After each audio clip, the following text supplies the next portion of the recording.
Welcome to Mukta series.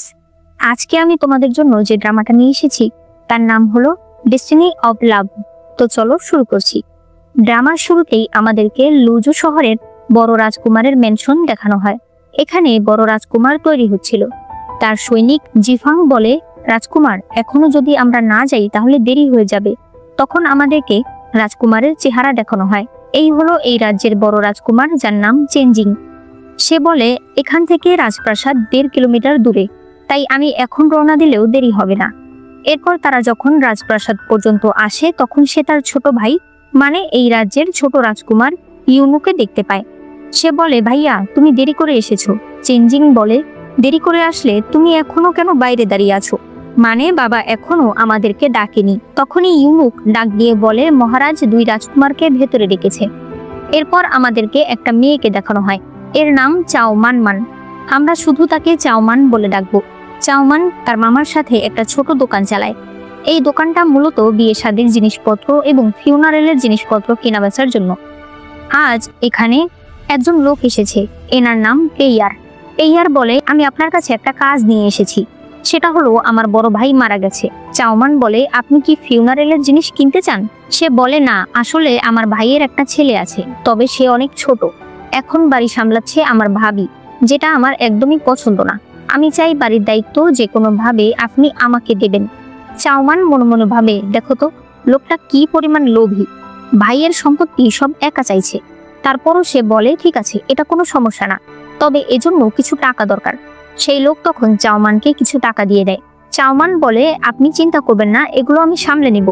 এদিকে মহারাজ ইউনুকে বলে, কাল থেকে ল্যান্থার্ন ফেস্টিভ্যাল শুরু হবে। এই ফেস্টিভ্যালের দায়িত্ব আমি তোমাকে দিলাম। সে চেনজিংকে বলে, শিলিং রাজ্য থেকে তোমার জন্য বিয়ের প্রস্তাব এসেছে। চেনজিং বলে, বাবা আমি থাকি হুইল চেয়ারে, আপনি বরং ছোট ভাইয়ের সঙ্গে ওকে বিয়ে দিন। মহারাজ বলে, ওই রাজকুমারী ভালো চিকিৎসা বিদ্যা জানে, হতে পারে বিয়ের পর সে তোমার পা সুস্থ করে ফেলতে পারে। এটা রাজনৈতিক বিয়ে, তাই তুমি না করতে পারবে না। অন্যদিকে চাওমানের মামা বলে, তুমি জানো এই লোকটা কত খারাপ? চাওমান বলে, জানি। সে ওই টাকার ব্যাগের ভেতর থেকে একটা কয়েন নিয়ে বাকিগুলো তার মামাকে দিয়ে বলে, এগুলো তুমি পেইয়ারের ভাবিকে দিয়ে আসবে আর বলবে বাড়িতে যত টাকা পয়সা আছে সেগুলো নিয়ে ছেলেকে নিয়ে যেন চলে যায়, নইলে এই পেইয়ার তাকে এই শহরে বাঁচতে দেবে না। তার মামা চলে গেলে সে একটা বক্স বের করে হাত জোর করে বলতে থাকে, মা আমাকে একটু আশীর্বাদ করো, আমার ভাগ্য যেন খুলে যায়। তখনই দুজন মেয়ে সেখানে আসে। একজন বলে, আপনার জন্য একটা বড় কাজ রয়েছে। চাওমান ভীষণ খুশি হয়ে যায় যে এবার সত্যি হয়তো তার ভাগ্য খুলে গেছে। এরপরে তারা বাইরে একটি ভাড়া বাড়িতে কথা বলতে আসে। এখানে আমরা জানতে পারি এই মেয়েটি হলো শিলিং রাজ্যের রাজকুমারী আলিয়া, আর এটা তার দাসী ইউদাও। সে বলে, আলিয়ার সঙ্গে এই রাজ্যের বড় রাজকুমার চেনজিং এর বিয়ে ঠিক হয়েছে, তবে আলিয়া এই বিয়েতে রাজি না। সে একটা পঙ্গু রাজকুমারকে বিয়ে করতে চায় না, তাই চাওমানকে এমন কিছু করতে হবে যেন সে এই বিয়েটা ভাঙতে পারে। এরপরে জিফাং চেনজিংকে বলতে থাকে, আলিয়া রাজকুমারী আপনাকে রাতের বেলা ডেকেছে, আমার তো ভয় লাগছে, আমি কি আপনার সাথে যাব? চেনজিং বলে, দরকার নেই, আমি গিয়ে শুধু বলবো যে আমি ওকে বিয়ে করতে চাই না। রাতের বেলা চেনজিং ফেস্টিভ্যালে এসে মান্দারিন হাঁসের ল্যান্থার্ন খুঁজতে থাকে, কারণ আলিয়া বলেছে সেও মান্দারিন হাঁসের ল্যান্থার্ন নিয়ে আসবে। এদিকে দেখা যায় চাওমান আলিয়া সেজে আসছিল আর বলছিল রাজকুমারীর বিয়ে ভাঙার জন্য উঠে পড়ে লেগেছে। মনে হয় রাজকুমার দেখতে বাজে, আর তাছাড়া তার কোমরের নিচ থেকে অবশ, কেউই এমন কাউকে বিয়ে করতে চাইবে না। তখনই সে ধাক্কা খেয়ে পড়ে যায়। তার সামনেই চেনজিং ছিল। তারা ল্যান্থার্ন দেখে একজন আরেকজনকে চিনতে পারে। এরপর তারা যেতে যেতে ভাবতে থাকে কি বলে কথা শুরু করবে। চাওমান বলে, আমার দেরি হয়ে গেছে আসতে। চেনজিং বলে, আমার প্রাসাদে কেউ যদি দেরি করে আমি তাদের মৃত্যুদণ্ড দিয়ে দিই। চাওমান বলে, কি বলছেন? আমি যে সবকিছুতেই দেরি করি, পড়তে, ঘুমাতে, এমনকি খেতে গেলেও আমার দেরি হয়ে যায়। চেনজিং ভাবতে থাকে, এই মেয়ে এইসব কি বলছে। এদিকে আমাদের ছোট রাজকুমারকে দেখানো হয়। তার সৈনিক বলে, বাইরে সবকিছু ঠিকভাবেই চলছে, তবে বড় রাজকুমার আজ বাইরে আছে, একটা মেয়ের সঙ্গে আছে, মনে হচ্ছে এটা শিলিং রাজ্যের রাজকুমারী। ইউনো বলে, বাইরে সবকিছু নিরাপদ আছে, তবে বিপদ তো বলে আসে না, কেমন হয় যদি ভাইয়া আজ একটা বিপদে পড়ে যায়। এদিকে চাওমান আর চেনজিং সামনে যেতে থাকলে দেখতে পায় একজন লোক বলছে কাপলদের জন্য একটা খেলার আয়োজন করা হয়েছে। চেনজিং বলে, ওই দেখুন, জোর করে লোকেদেরকে প্রেমে পড়ানোর চেষ্টা করা হচ্ছে। এগুলো কি জোর করে হয়? জোর করে পাকানো ফল কখনো মিষ্টি হয় না। চাওমান সাথে সাথেই চেঞ্জিং এর ইঙ্গিত বুঝে যায়। সে বলে, সত্যি কথা বলতে আমিও বিশ্বাস করি জোর করে পাকানো ফল মিষ্টি হয় না, তাই আমি আসলে বিয়ে ভাঙতে এসেছি। চেঞ্জিং বলে, আমিও এই বিয়ে করতে চাই না। ঠিক আছে, আমি বাবাকে বলবো। চাওমান যখনই চলে যেতে চায়, হঠাৎ করে একজন লোকের সঙ্গে ধাক্কা খেয়ে সে চেঞ্জিং এর হুইল চেয়ারে ধাক্কা দিয়ে ফেলে, যার ফলে চেঞ্জিং উড়ে চলে যেতে থাকে। চেঞ্জিং এর দুজন লোক তাকে বাঁচানোর জন্য লাফিয়ে পড়ে, তবে চেঞ্জিং তো নিচে পড়ে যায় আর এরা দুজন একজন আরেকজনকে ধরে রাখে। এরপরে তারা দৌড়ে চেঞ্জিং এর কাছে যায়। এর মধ্যে চাওমান হুইল চেয়ার নিয়ে সেখানে আসে। চাওমান বলে, আজ বারবার অ্যাক্সিডেন্ট হচ্ছে তাই না? চেঞ্জিং বলে, তোমার সঙ্গে দেখা হয় আমার জন্য একটা অ্যাক্সিডেন্ট। তখন সেখানে থাকা লোক বলতে থাকে, আপনারা যখন স্টেজ পর্যন্ত চলে এসেছেন তাহলে এই খেলায় পার্টিসিপেট করুন। প্রথমে তারা রাজি হয় না, তবে সেই লোক বলে এতে অনেক বড় পুরস্কার দেওয়া হবে, যেটা শুনে চাওমান রাজি হয়ে যায় আর সে চেঞ্জিং এর হুইল চেয়ার টেনে নিয়ে সামনে আসে। চেঞ্জিং তার দিকে তাকালেই সে বলে, আর অল্প কিছুক্ষণ আমাকে সহ্য করুন। এরপরে কম্পিটিশন শুরু হয়, যেখানে বলা হয় প্রতিটা মেয়ে নাচ করবে। এরপর মিউজিক বন্ধ হয়ে গেলে তারা লাফিয়ে সেখান থেকে একটা জিনিস নামানোর চেষ্টা করবে। চাওমান এখানে সুন্দর করেই নাচ করছিল। চেঞ্জিং এর তো একদম ভালো লাগছিল না। সে তাকে থামাতে চাইলে চাওমান তার সামনে এমন ভাবে আসে যে সে তার কপালে কিস করে ফেলে। চেঞ্জিং মনে মনে বলতে থাকে, এর প্রতিশোধ আমি অবশ্যই তুলব। সে কিছুতেই চাওমানকে জিতে দিতে চাইছিল না। চাওমান মাটিতে পড়ে যায়, তবে সে হাল ছাড়ে না।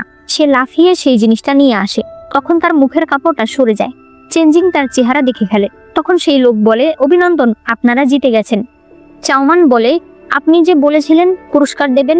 সেই লোক বলে, আপনার হাতের ওটা খুলুন। চাওমান দেখতে পায় এর ভেতরে দুটো কয়েন রয়েছে। সে অবাক হয়ে গেলে সেই লোক বলে, ম্যাচমেকিং এর সুতা দিয়ে বাঁধা দুটো কয়েন রয়েছে, এর মানে আপনারা দুজন 7 জন্ম একসাথে থাকতে পারবেন। আপনারা আর কি চান? চাওমানের তো মেজাজটা ভীষণ খারাপ হয়ে যায়। সে চেঞ্জিংকে একটা কয়েন দিয়ে দেয়। হঠাৎ করেই সেখানে আক্রমণ শুরু হয়ে যায়। চারদিকে আগুন লেগে যায়, যেটা দেখে চাওমান চেঞ্জিংকে ফেলে দৌড়তে। চেঞ্জিং তখন ছোটবেলার একটা কথা মনে করতে থাকে, যেখানেও আগুন লেগেছিল। সে একটুও নড়ে না। চাওমান যখন তাকে এই অবস্থায় দেখে তখন সে আবার ফিরে আসে। সে হুইল চেয়ার সরাতে চায়, তবে চেঞ্জিং সেখান থেকে পড়ে যায়। এরপর চাওমান এসে তাকে কোলে তুলে নেয়।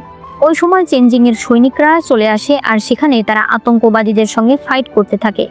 চাওমান চেঞ্জিংকে রাস্তায় নিয়ে আসে। চেঞ্জিং বলে, আপনি চলে যান। কিন্তু চাওমান বলে, এটা কেমন কথা? আতঙ্কবাদী আপনাকে মারতে চাইছে, আমি আপনাকে ছেড়ে যাব না।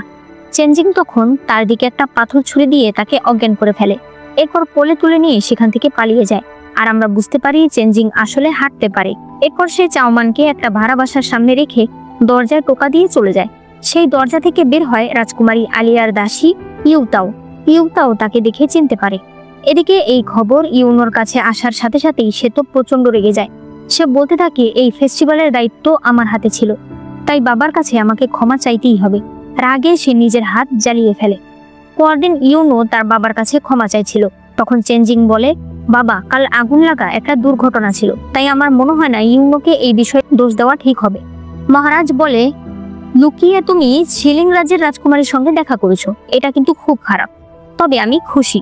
চেঞ্জিং বলে, আমাদের প্রথম দেখাতেই এত বড় একটা দুর্ঘটনা হলো। আমার মনে হয় আমাদের বিয়েটা উপরওয়ালা চায় না। মহারাজ বলে, তুমি এভাবে কেন ভাবছো? হতে পারে উপরওয়ালা তোমাদের এক করার জন্যই এমনটা করেছে, কারণ কাল তো কারো ক্ষতি হয়নি, তাই না? তখন ইউনুক এসে বলে, গতকাল একটা কাপল কম্পিটিশন হয়েছিল, যেখানে রাজকুমার আর শিলিং রাজ্যের রাজকুমারী জয়ী হয়েছে। এরপর সে মহারাজকে একটা ছবি দেখায়, যেটা দেখে মহারাজ ভীষণ খুশি হয় আর বলে, আমার তো মনে হচ্ছে শিলিং রাজ্যের রাজকুমারী তোমাকে প্রথম দেখেই ভালোবেসে ফেলেছে। যখন সে চেঞ্জিংকে সেই ছবিটা দেখায় তখন আমরা দেখতে পাই এটা ছিল চাওমান যখন চেঞ্জিংকে কোলে তুলে নিয়েছিল সেই সময়টা। মহারাজ তখনই ঘোষণা করে দেয় 3 দিন পরে শিলিং রাজ্যের রাজকুমারী আলিয়া আর চেঞ্জিং এর বিয়ে, আর এই বিয়ের দায়িত্ব দেওয়া হয় ইউনোর উপরে। এরপরে এরা যখন যাচ্ছিল তখন জিফাং বলে, ওই রাজকুমারী নাকি চিকিৎসা বিদ্যায় ভালো, তাহলে সে তো বুঝে যাবে যে আপনার পা আসলে ভালো আছে, তখন আপনি কি করবেন? চেঞ্জিং তখন চালের উপরে একটা বিড়াল দেখতে পেয়ে লাফিয়ে উঠে সেটাকে নিয়ে আসে। জিসান বলে, রাজকুমার, আপনি এগুলো নিয়ে পড়ে আছে, আপনি বলছেন না আমাকে, এবার আমরা কি করব?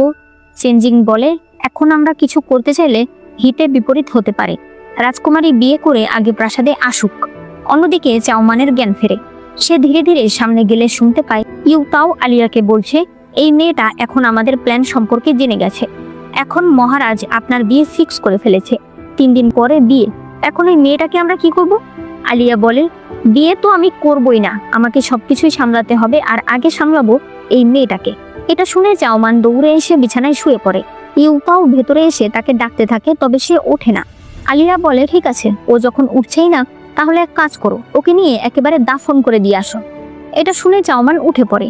সে বলে, আমি আপনার কাজ করে দিয়েছি, আমি রাজকুমারকে বলে দিয়েছি যে আপনি বিয়ে করতে চান না, তাহলে আমি এখন আসছি। তবে যখনই সে চলে যেতে চায়, তখন আলিয়া তার দিকে কতগুলো পিন ছুঁড়ে মারে।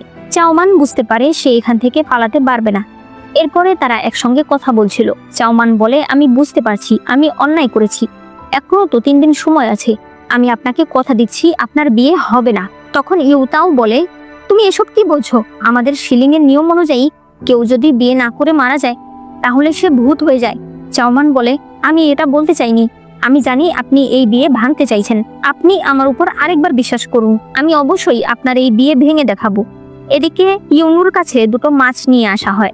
ইউনুর সৈনিক বলে, এই মাছ আপনি মহারাজকে দিয়েছিলেন, মহারাজ সেটা ফিরিয়ে দিল, অথচ বড় রাজকুমার মহারাজকে যে পেন্টিং দেয়, মহারাজ সেগুলো যত্ন করে সাজিয়ে রাখে। ইউনো বলে, পৃথিবীর সব বাবা মাই তার অসুস্থ ছেলে মেয়েদের বেশি আদর করে। ভাইয়া যেহেতু ছোটবেলা থেকেই অসুস্থ, তাই বাবা তার সব জিনিসই গুপ্তধনের মতো যত্ন করে রেখে দেয়। মাছ দুটো আমি অনেক খুঁজে দূর থেকে এনেছিলাম, কিন্তু তাদের ভাগ্য খারাপ, তাদের জায়গা রাজপ্রাসাদ নয়। এরপর আমাদেরকে চাওমানের মামাতো ভাইকে দেখানো হয়, যার নাম জিমো। সে আজ একটা মহিলা একাডেমিতে পড়ানোর জন্য এসেছে। প্রথমে সে দেখতে পায় সকল স্টুডেন্টদের ডেস্ক দূরেই রয়েছে, তবে একটু পরেই সে তাকিয়ে দেখতে পায় সেগুলো সব তার কাছে চলে এসেছে। সে বলে, আপনারা এভাবে স্কুলের নিয়ম ভাঙতে পারেন না, স্কুলের নিয়ম অনুযায়ী ব্ল্যাকবোর্ড থেকে ডেস্ক 3 মিটার দূরে থাকবে। তখন একটি মেয়ে বলে, কিসের নিয়ম?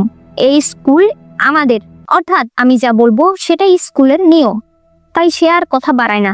জিমোর সমস্যা হলো সে কারোর সংস্পর্শে থাকতে পারে না, বিশেষ করে মেয়েদের। এদিকে চাওমান দোকানে এসে তার মামাকে সবকিছু খুলে বলে।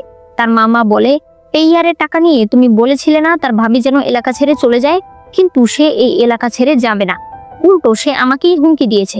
চাওমান বলতে থাকে, এই মহিলা তো দেখছি আরো খারাপ। সে তার মামার কাছে এখন একটা উপায় জানতে চায়, তবে তার মামা কোনো উপায় দিতে পারে না। চাওমান বলে, আপনাকে আমি শুধুই জিজ্ঞেস করছি, জিম্মো থাকলে সে আমাকে একটা উপায় বলে দিত। তখন তার মামা বলে, ও গেছে আজকে মেয়েদের স্কুলে পড়াতে, আসবে আধামরা হয়ে।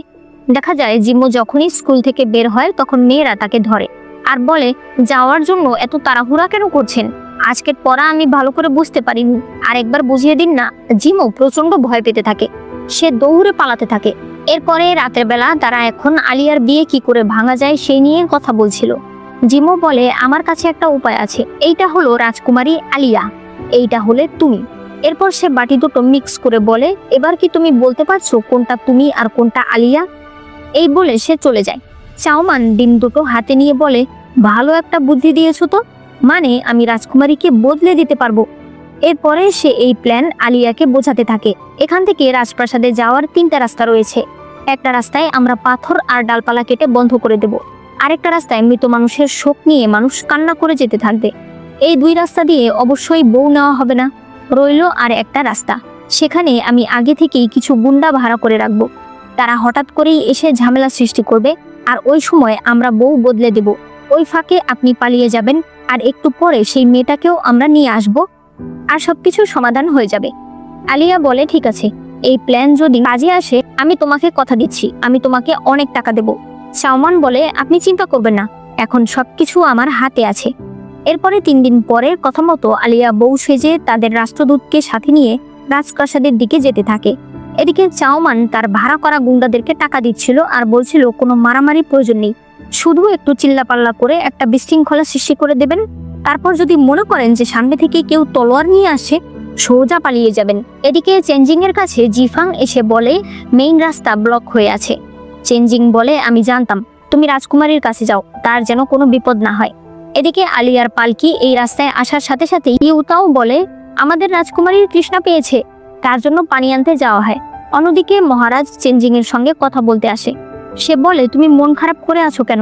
আজ তোমার বিয়ে। সে চেঞ্জিং এর মায়ের হেয়ার পিন চেঞ্জিংকে দেয় আর বলে, এটা তোমার স্ত্রীকে দিয়ে দিও। এটা ইউনো দেখতে পায়, আর বিষয়টা তার খুব খারাপ লাগে যে তার বাবা কিভাবে তার বড় ছেলের প্রত্যেকটা বিষয়ে খেয়াল রাখে। চেনজিং কল্পনা করে একদিন তার মা কিছু পেন্টিং নিয়ে কান্না করছিল। এরপর সে সেগুলোকে পুড়িয়ে ফেলে। হঠাৎ করেই চারদিকে আগুন লেগে যায়। চেনজিং তার মায়ের কাছে গেলে তার মা তাকে ধাক্কা দিয়ে দূরে সরিয়ে দেয়।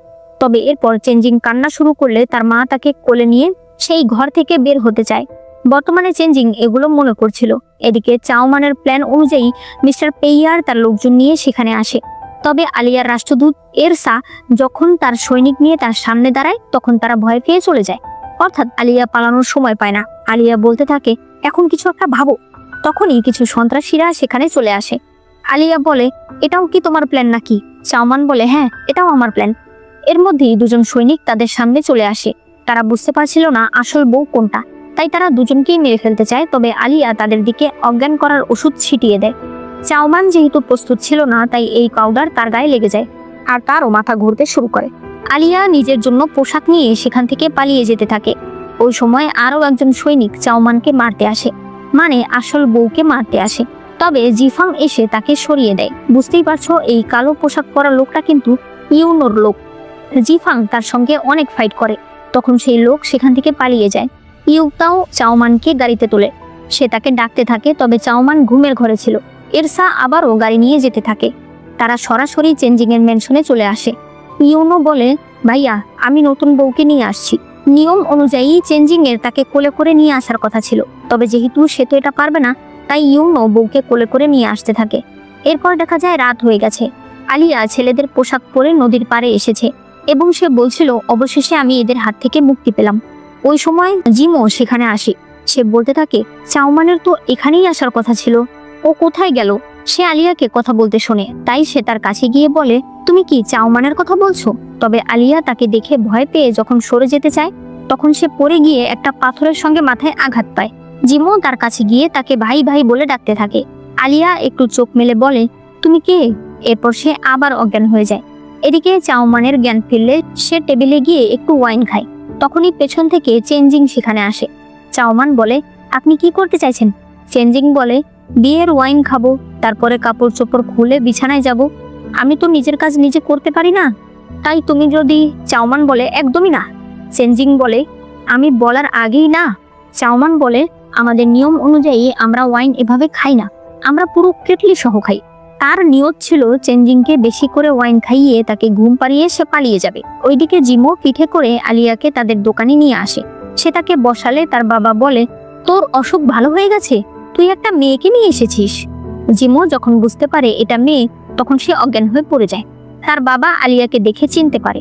সে বলে, এই রাজকুমারী আবার এখানে কি করছে? আর ও যদি এখানে থাকে তাহলে চাওমান কোথায়? এদিকে দেখা যায় এত ওয়াইন খাওয়ার পরেও চেনজিং সোজা হয়ে বসেছিল। চাওমান নিজেই আর ওয়াইন খেতে পারছিল না। চেনজিং তখন একটা চাকু বের করে চাওমানের দিকে যেতে থাকে। সে বলতে থাকে, আপনি কি করছেন? তখন বাহির থেকে জিফাং একটা শব্দ করলে চেনজিং সেটা রেখে দেয় আর বলে, আমি একটা নতুন চাকু কিনেছি, সেটা তোমাকে দেখাচ্ছি। চাওমান বলে, তুমি কি পাগল? সে মাথা নেড়ে বলে, এরপর চেনজিং তার কাছে গিয়ে তার ব্যবহারের জন্য ক্ষমা চায়। করে বলে, দেখো, আমি জানি তুমি আমাকে বিয়ে করতে চাও না, আমিও চাই না, তবে এখন যেটা হয়ে গেছে হয়ে গেছে।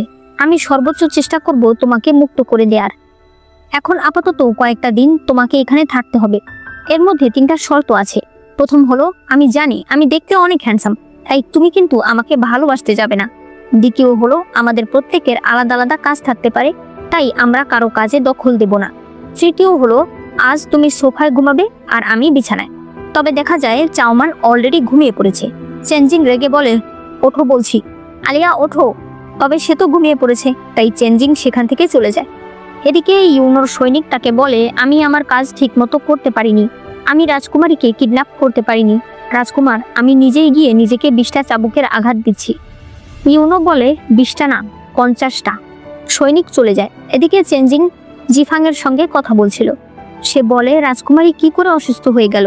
জিফাং বলে, আমি জানি না, আমি গিয়ে দেখি সেখানে অলরেডি অনেক ঝামেলা চলছে। তারপর আমি সেখানে একজন লোককে দেখেছি যে কিনা আমার মতোই স্ট্রং। চেনজিং বলে, ওরা 2বার ওদের কাজে ফেল করেছে, তাই আপাতত আমাদেরকে চুপ থাকতে হবে যতক্ষণ না ওরা আগ বাড়িয়ে আরেকবার কিছু করছে। পরদিন সকালে চাওমানের ঘুম ভাঙলে সে ভাবতে থাকে, যে করেই হোক আমাকে এখান থেকে পালাতে হবে। আমার পরিচয় জানাজানি হলেই ওরা আমাকে মৃত্যুদণ্ড দিয়ে দেবে। তখনই সে পাশে একজন ন্যানিকে দেখে ভয় পেয়ে যায়। চাওমান বলে, আপনি কি করে এভাবে আসলেন? ইউতাও কোথায়? ইউতাও বলে, আছি। ন্যানি অবাক হলে ইউতাও ভালো করে বলে, রাজকুমারী, আমি এখানেই আছি। ন্যানি বলে, আমি আপনাকে তৈরি করে দিতে এসেছি। এরপরে তাকে তৈরি করে দেওয়া হচ্ছিল। চাওমান বলে, এই প্যালেসে কতগুলো গার্ড রয়েছে? ন্যানি বলে, আমাদের রাজকুমারের গার্ড পছন্দ না। আগে এখানে একটাও দাসী ছিল না, তবে গতকালকের ঘটনায় মহারাজ আপনাদের নিরাপত্তা নিয়ে চিন্তিত, তাই গতকাল থেকে এখানে অনেক গার্ড এবং দাসীদের পাঠানো হয়েছে। চাওমান বুঝতে পারে এবার সহজে সে এখান থেকে যেতে পারবে না। সেই ন্যানি বলে, 3 দিন পর আপনি আর রাজকুমার মহারাজের সঙ্গে দেখা করতে যাবেন। সেখানে আপনাদের রাষ্ট্রদূত এরসাও থাকবে। সে ওই দিন চলে যাবে, তাকে এই রাজ্য থেকে অনেক উপহার দেওয়া হবে। উপহারগুলো আপনি ভালো করে দেখে দেবেন। এরপর তারা যখন যাচ্ছিল তখন চাওমান ইউতাওকে জিজ্ঞেস করে, এরসা কে? সে বলে, এরসা রাজকুমারী আলিয়ার কাজিনী। চাওমান বলতে থাকে, তাহলে তো ও আমাকে দেখলেই চিনে ফেলবে। এরপর তারা চেঞ্জিং এর কাছে যায় একসঙ্গে বসে খাবার খাওয়ার জন্য। চাওমান দাঁড়িয়ে থাকলে ন্যানি তাকে দেখায় কিভাবে রাজকুমারকে সম্মান জানাতে হবে, তাই চাওমান সেভাবেই করে। খাবার খেতে বসেও চাওমান এরসাকে নিয়ে ভাবছিল। চেঞ্জিং বলে, তোমার কি খাবার পছন্দ হয়নি? সে বলে, আসলে আমার ঠান্ডা লেগেছে, আমার কোনো ক্ষুধা লাগছে না।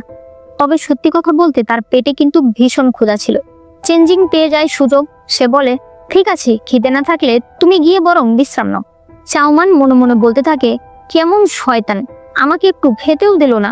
সবাই চলে গেলে চেঞ্জিং ভীষণ খুশি হয়ে যায়। সে এরপর একা একাই খাবার খেতে থাকে। এদিকে ইউকাও বলছিল, এবার তো বিয়ে ছাড়াই আমি মরে যাব। চাওমান বলে, মরতে না চাইলে অভিনয় করো, আমাদেরকে নাটক করতে হবে যে আমি অসুস্থ। অসুস্থ মানুষ অবশ্যই মহারাজকে দেখতে যাবে না। ইউতাও বলে, বুঝলাম, এখন না হয় তুমি অসুস্থ হয়ে থাকলে পরে। চাওমান বলে, পরে পালিয়ে যাব। তখন তার পেটে অনেক খিদা লাগলে সে বলে, ইউতাও, আমার জন্য একটু খাবার নিয়ে আসতে পারবে? ইউতাও বলে, তুমি কি নিজেকে এখন সত্যিই রাজকুমারী ভাবা শুরু করেছো নাকি? তার কাছে একটু রুটি ছিল, তাই সে সেটাই চাওমানকে খেতে দেয়। চাওমান যখনই সেটা খাচ্ছিল তখনই চেঞ্জিং চলে আসলে সে সেভাবেই দাঁড়িয়ে থাকে। চেঞ্জিং মনে মনে বলে, লুকিয়ে লুকিয়ে খাবার খাচ্ছ? চাওমান কাশতে শুরু করলে সে বলে, তুমি অসুস্থ, যাও তো ডাক্তার ডেকে নিয়ে আসো। চাওমান না করতে থাকলে ইউতাও বলে, রাজকুমারী বলতে চাইছে সে নিজেই ডাক্তারি বিদ্যা জানে, তাই ডাক্তার ডাকার দরকার নেই। তবে তখনই চাওমান চেঞ্জিং এর গায়ে বমি করে দেয়। চেঞ্জিং বলে, রাজকুমারী অসুস্থ। জিফাং বলে, আমি ডাক্তার ডাকবো? সে বলে, আগে তুই আমার পোশাক বদলা। তারা চলে গেলেই ইউতাও বলে, এবার ডাক্তার আসলে তো ধরে ফেলবে যে তুমি অসুস্থ না। ঘরে এসে চাওমান বলে, তুমি এতদিন ধরে আলিয়ার সঙ্গে থেকেছো, তুমি নিশ্চয়ই ডাক্তারি বিদ্যা কিছুটা শিখেছো? সে বলে, অবশ্যই। সে বলে, বলো তুমি কি কি পারো? ইউতাও বলে, পানি গরম করা, ওষুধ গরম করা, ওষুধ ঢালা, ছাকা। চাওমান বলে, এগুলোই? সে বলে, তাহলে আমি একজন দাসী, তুমি আমার কাছে আর কি চাইছো? তখনই তারা শুনতে পায় ডাক্তার আসছে। ইউতাও দরজায় গিয়ে দাঁড়িয়ে থাকে। চাওমান বুঝতে পারে না এখন সে কি করবে। সে তখন তাড়াতাড়ি লাফ ঝাঁপ শুরু করে দেয় যাতে তার শরীর গরম হয়ে যায় আর মনে হয় যে জ্বর এসেছে। ডাক্তার ভেতরে আসলে চেঞ্জিং বলতে থাকে, এবার তো তুমি ধরা পড়ে যাবে, কারণ আমি জানি তুমি অসুস্থ না। ডাক্তার দেখে মনে মনে বলতে থাকে, রাজকুমারী তো একদম সুস্থ, কিন্তু আমি যদি এই কথা রাজকুমারকে বলি তাহলে না জানি কোন ঝামেলায় জড়িয়ে যাই। তাই সে বলে, রাজকুমারী অনেক অসুস্থ। সে একটা নিডেল বের করে তার চিকিৎসা করার জন্য, কিন্তু চাওমান নিডেল দেখে অনেক ভয় পেয়ে যায়। সে কিছুতেই সেটা তার শরীরে ঢুকাতে দেবে না। এরপর সে ডাক্তারকে ধাক্কা দিয়ে দেয়, যার ফলে ডাক্তার সেই নিডেল চেঞ্জিং এর পায়ে ঢুকিয়ে দেয়। জিফাং মনে মনে বলে, এই রাজকুমারের গায়ে তো অনেক শক্তি। চাওমান বলতে থাকে, রাজকুমারের পা তো অবশ, আপনার তো ব্যথা হচ্ছে না তাই না?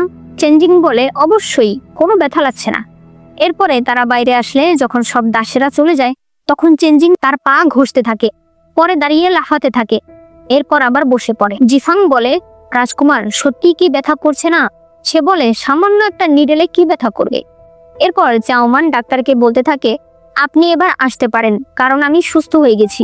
ডাক্তার তাকে চেক করে বলে, আপনি তো আসলেই সুস্থ হয়ে গেছেন, আমি এই প্রথম দেখছি কোনো চিকিৎসা ছাড়া, ওষুধ খাওয়া ছাড়া এই মানুষ সুস্থ হয়ে যায়। এই খবর চেঞ্জিং এর কাছে গেলে সে বলে, এই মেয়ের থেকে আমাকে দূরে থাকতে হবে। সে গোসল করতে নামে আর জিফাংকে বলে দরজায় দাঁড়িয়ে থাকতে। বাইরে এরা দুজন কথা বলছিল। চাওমান বলে, আমি যেহেতু অসুস্থ থাকতে পারবো না, তাহলে এই রাজকুমারকে অসুস্থ বানাতে হবে। এখন তুমি আমার একমাত্র ভরসা। ইউতাও বলে, বিশ্বাস করো আমি অভিনয়ে খুব খারাপ। চাওমান বলে, এই পরিস্থিতিতে তুমি এই কথা বলতে পারো না, তোমার নিজের উপর ভরসা রাখতে হবে। একটু পরেই ইউতাও নাটক করে বলে, আরে আমি পড়ে গেলাম। জিফাং তার কাছে আসলে সে বলে, দেখো না আমি পড়ে গেলাম, ব্যথাও পেয়েছি। জিফাং তাই তাকে নিয়ে যেতে থাকে। আর এই ফাঁকে চাওমান চেঞ্জিং এর ঘরে চলে আসে। চেঞ্জিং বলে, তুমি এখানে কি করছো? চাওমান বলে, ওয়াও আপনি কত ফর্সা। চেঞ্জিং তাকে চলে যেতে বলে, তবে সে সামনে আসতে থাকলে চেঞ্জিং সেখানে পানি ঢেলে দেয়, যার ফলে চাওমান পিছলে পড়ে যায় আর তার বালতিটা সামনে চলে আসে। চাওমান উঠে দেখে বালতি চেঞ্জিং এর মাথায় পড়ে আছে। সে ভয় পেয়ে পালিয়ে আসে। এরপর সে ইউতাওকে বলে, আমি কাজ করে দিয়েছি, এবার দেখা যাক ও অসুস্থ হয় কিনা। তোমার কাছে কি কোনো খাবার আছে? এত কাজ করে আমার খিদা পেয়ে গেছে। সে আবারও তাকে খাবার দিলে চাওমান দেখতে পায় এটা রুটি। সে বলে, রুটি ছাড়া কি আর কিছু নেই? তখনই চেঞ্জিং সেখানে আসে। চেঞ্জিং এর ঘাড় বেঁকে গিয়েছিল। চাওমান তার কাছে এসে ক্ষমা চায়। সে বলে, আমি ইচ্ছা করে করিনি। চেঞ্জিং দাস দাসীদেরকে চলে যেতে বলে। এরপর তারা দুজন যখন আসছিল তখন চেঞ্জিং বলে, আমি তোমাকে একটা কথা বলতে চাই। 2 দিন পর আমাদের বাবার কাছে যাওয়ার কথা, তবে আমি যদি এভাবে যাই তাহলে সেটা বাবাকে অসম্মান করা হবে। তাই আমি দুঃখিত, আমি তোমাকে সেখানে নিয়ে যেতে পারছি না। চাওমান তো ভীষণ খুশি হয়ে যায়। সে বলে, কোনো ব্যাপার না, এরসা আবার যখন আসবে তখন আমি তাকে দেখে নেব।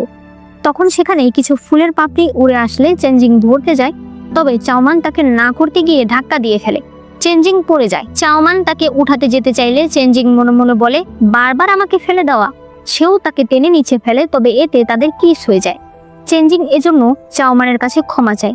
তখন চাওমান বলে, আপনার ঘাড় ভালো হয়ে গেছে। এটা দেখে চেঞ্জিং অনেক খুশি হয়ে যায়। রাতের বেলা চাওমান ঘুমাতে আসলে দেখতে পায় চেঞ্জিং বিছানা দখল করে আছে। সে বলে, পুরুষ মানুষ হয়ে বিছানায় শুচ্ছেন। সে বলে, আমার পায়ে ব্যথা, তুমি কষ্ট করে সোফায় গিয়ে শুয়ে পড়ো। চাওমান বলতে থাকে, শয়তানের হাড্ডি, তোর ঘাড় এরকম বেঁকে থাকলেই ভালো হতো। এদিকে আলিয়ার এখনো জ্ঞান ফিরছে না দেখে জিমো ডাক্তার ডাকতে যেতে চায়, তবে তার বাবা তাকে আটকে বলে, ও চাওমানের বাবার গ্রামের মেয়ে, ওর নাম ফ্যাং, ও ভালো আছে, শুধু ঘুমাচ্ছে, তোর ওকে নিয়ে এত চিন্তা করতে হবে না। জিমো চলে গেলে সে বলতে থাকে, ডাক্তার ডাকলে যদি ওর পরিচয় ফাঁস হয়ে যায় তাহলে তো চাওমান বিপদে পড়ে যাবে। অন্যদিকে চেঞ্জিং অনেক কাশছিল আর ঘুমের মধ্যে বলছিল, আমাকে একটু পানি দাও। চাওমান রেগে উঠে বলে, একটু শান্তিতে আমি ঘুমাতেও পারি না। তবে সে যখন তাকে চেক করে তখন বুঝতে পারে চেঞ্জিং এর গায়ে জ্বর এসেছে, অর্থাৎ সত্যি চেঞ্জিং অসুস্থ হয়ে গেছে। তাই সে ভীষণ খুশি হয়ে যায় যে তার প্ল্যান কাজ করেছে। এরপর মহারাজের কাছে এই খবর আসে যে রাজকুমার চেঞ্জিং অনেক অসুস্থ, তাই সে মহারাজের সঙ্গে দেখা করতে আসতে পারছে না। কিন্তু মহারাজ চেঞ্জিং এর অসুস্থতার কথা শুনে ভয় পেয়ে যায়। ইউনুক বলে, রাজকুমার বলেছে ভয়ের কিছুই নেই, আপনি শিলিং রাজ্যের রাষ্ট্রদূত এরসাকে ভালোভাবে বিদায় জানিয়ে দিতে পারেন। ইউনো আর তার সৈনিক যখন আসছিল তখন সৈনিক বলে, আপনি যখন অসুস্থ ছিলেন মহারাজ আপনাকে দেখতেও যায়নি, আর বড় রাজকুমারের অসুস্থতার কথা শুনে সে কিরকম ভয় পেয়ে গেল, সে আপনার সঙ্গে এরকম কেন করে? এই কথা বলতেই ইউনো তাকে একটা থাপ্পড় মারে। এরপর বলে, তুমি নিজেকে এখন কি মনে করছো যে মহারাজকে নিয়ে কথা বলছো? এরপর আবার তাকে বলতে থাকে, যেহেতু ভাইয়া অসুস্থ তাই ভাইয়ার জন্য ভালো ডাক্তারের ব্যবস্থা করো। অন্যদিকে আলিয়ার জ্ঞান ফিরে এসেছে। সে চাওমানের মামাকে বলে, আমি বুঝতে পারছি না, আমার কিছুই মনে পড়ছে না কেন। চাওমানের মামা বুঝতে পারে আলিয়ার স্মৃতি চলে গেছে। সে বলে, তুমি জিমোর স্ত্রী, আমার পুত্রবধূ। কিন্তু আলিয়া বিশ্বাস না করতে চাইলে সে বলে, ঠিক আছে, আমি তোমাকে সব বলছি। আসলে তোমাদের বিয়ে হয়েছে অনেক দিন হয়েছে, কিন্তু হঠাৎ করেই তোমাদের মাঝে ঝগড়া হয়। জিমো তোমাকে ডিভোর্স দিতে চায়। যখন সে তোমাকে ডিভোর্স দিতে চায় তখন তুমি রেগে যাও। যখন তুমি রেগে যাও তখন তুমি গিয়ে ব্রিজ থেকে ঝাঁপিয়ে পড়ো। যখন তুমি ব্রিজ থেকে ঝাঁপিয়ে পড়ো তখন তোমার স্মৃতি চলে যায়, এজন্যই তোমার কিছুই মনে নেই। আলিয়া এই কথা শুনে অনেক খুশি হয়ে যায়, কারণ জিমো দেখতে অনেক সুন্দর ছিল, তাই স্বামী হিসেবে তাকে পছন্দ হয়ে গেছে। অন্যদিকে চেঞ্জিং বলতে থাকে, এই মেয়েটা আমাকে অসুস্থ বানানোর জন্য উঠে পড়ে লেগেছিল, কিন্তু এর কারণ কি? তখনই চাওমান সেখানে আসলে জিফাং চেঞ্জিংকে ধরে বলে, রাজকুমার এরকম করবেন না। চেঞ্জিংকে ডেকে বলে, তুমি আমাকে ছাড়ো, আমাকে দাঁড়াতেই হবে। চাওমান কাছে এসে বলে, আপনি এভাবে নিজের শরীরের উপর জোর দেবেন না। সে একটা ওষুধ দিয়ে বলে, এটা ঠান্ডা জ্বরের জন্য ভালো। চেঞ্জিং বলে, চলে যাচ্ছ? তাহলে কিন্তু আর এসো না। চাওমান বলে, আমি কি প্রাসাদ ছেড়ে চলে যাব? সে বলে, না, এই ঘর ছেড়ে যাবে, এখন থেকে তুমি অন্য ঘরে থাকবে। এরপর জিমোর বাবা জিমোকে বলে, ওই মেয়েটার জ্ঞান ফিরে এসেছে, তবে স্মৃতি নেই, এই জন্য ও মরে যেতে চাইছে। তাই আমি ওকে অনেকগুলো মিথ্যা কথা বলেছি। আমি বলেছি ও ও তোর স্ত্রী, আমার ছেলের বউ। জিমো বলে, বাবা তুমি এসব কি বলছো? এটা সম্পূর্ণ একটা মিথ্যা কথা। সে বলে, নয়তো কি করবি? ও আমাদের কাছে কোন ভরসায় থাকবে? ওর স্মৃতি আসা পর্যন্ত তুই ওর স্বামী হয়ে থাকবি। স্বামী হওয়া কোনো কষ্টের ব্যাপার নাকি? ও তোকে বলবে স্বামী, তুই বলবি হ্যাঁ। এই তো, এই জন্য জিমো রাজি হয়ে যায়। এদিকে চেঞ্জিং ভাবতে থাকে, এই আলিয়া রাজকুমারী আমাকে অনেক সাহায্য করেছে। আমার প্ল্যান হলো আমি একদিন রাজ্যের সব দায়িত্ব ছোট ভাইকে দিয়ে পালিয়ে যাব। তখন এই রাজকুমারীর কি হবে? ওর একটা ব্যবস্থা আমাকে করতেই হবে। সে সরাসরি চাওমানের কাছে যায় আর তাকে জিজ্ঞেস করে যে তুমি কি চাও? আমি জানি আমার মতো ছেলেকে তুমি ছাড়তে চাইবে না, তবে মিথ্যা সম্পর্কে থেকে কি লাভ? চাওমান বলে, আপনি নিজেকে একটু বেশি মনে করছেন। আমার পছন্দ হলো লম্বা চওড়া, নম্র, ভদ্র আর শারীরিকভাবে সক্ষম এমন ছেলে। ঘরে এসে চেঞ্জিং ভাবতে থাকে, সবগুলোই তো ঠিক আছে, শুধু সে শারীরিকভাবে সক্ষম না, এটা বাইরের মানুষ মনে করে। জিফাং বলে, বাজারে একটা বই পাওয়া যায় যেখানে রাজ্যের ভালো ভালো ছেলেদের গুণ সম্পর্কে লেখা আছে। এখানে ছোট রাজকুমারের সম্পর্কেও লেখা আছে, যার সঙ্গে আলিয়া রাজকুমারীর সকল পছন্দ মিলে যায়। চেঞ্জিং বলে, আমার ব্যাপারে কি লেখা আছে? জিফাং বলে, আপনার ব্যাপারে লেখা আছে আপনার জন্ম রাজ পরিবারে। চেঞ্জিং বলে, আর? সে বলে, আর কিছু না তো, আপনার এই একটা গুণই লেখা আছে। এদিকে ইউনো তার সৈনিককে বলছিল, ভাইয়া অসুস্থ, কাল আমি তার প্যালেসে তাকে দেখতে যাব। পরদিন দেখা যায় চাওমান পুরো প্যালেসে কুকুরের আসা যাওয়ার কোনো রাস্তা আছে কিনা সেটা খুঁজছে, কারণ সে এখান থেকে যে কোনো মূল্যে পালাতে চায়। সে ভেতরে আসলে ইউনোর সঙ্গে দেখা হয়ে যায়। ইউনো তাকে চিনতে পারে না। সে বলে, আমি রাজকুমার চেঞ্জিং এর স্ত্রী, আপনার ভাবি। চাওমান চলে যেতে চাইলে তার জামার ভেতর থেকে একটা টাকার পুটলি পড়ে যায়। ইউনো সেটা উঠিয়ে দিলে চাওমানের কাছ থেকে আরেকটা পড়ে যায়। ইউনো বলে, ভাবি দেখছি নিজের সাথে অনেক টাকা রাখেন। ওই সময় চেঞ্জিং তাদেরকে দেখতে পায়। এরপর চেঞ্জিং ঘরে এসে বলতে থাকে, রাজকুমারী আলিয়া যেমন ছেলে পছন্দ করে আমার ছোট ভাই ঠিক তেমনই। তাহলে যদি আমি তাদের মিল করিয়ে দেই কেমন হয়?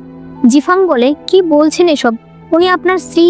চেঞ্জিং বলে, আমাদের বিয়ে এমনিতেও নর্মাল বিয়ে না, ও ইউনোর সঙ্গে ভালো থাকবে। তাছাড়া আমি একদিন প্রাসাদ ছেড়ে চলে যাব, তাই এতে কোনো সমস্যাও হবে না। আবার ইউনো যেহেতু রাজকুমার, তাই দুই রাজ্যের মধ্যে সম্পর্কও ঠিক থাকবে। এদিকে চাওমান আর ইউতাও ভাবছিল এখনই তাদেরকে এখান থেকে পালাতে হবে। তারা সকল জিনিসপত্র গুছিয়ে নেয়। তখন চেঞ্জিং সেই ঘরে আসে। সে সাথে করে চাওমানের জন্য পোশাক এবং মেকআপ নিয়ে এসেছে।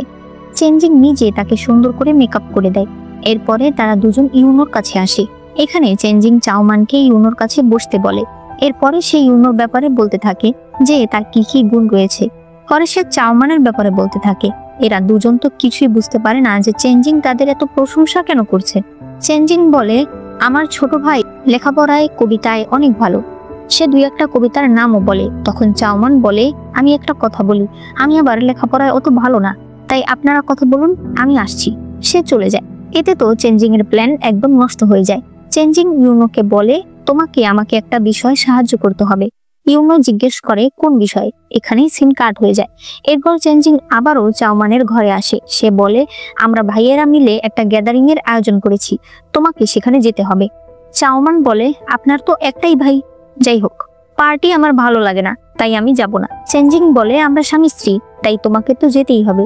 এরপরে তারা একটা গাছতলায় ছিল। বিরক্ত হতে হতে চাওমান ঘুমিয়ে পড়ছিল। তখন ইউনো সেখানে আসে। চেঞ্জিং বলে, আমাদের প্রথম গ্যাদারিং এর অনুষ্ঠান শুরু করা যাক। চাওমান বলে, প্রথম মানে? চেঞ্জিং বলে, হ্যাঁ প্রথম, তবে আমি ভাবছি এখন থেকে প্রতি মাসেই আমরা একসাথে মিলে একটা পার্টি করব। এরপর সে বলে, আজকের আবহাওয়া খুব সুন্দর, ঘুরে উড়ানোর মতো।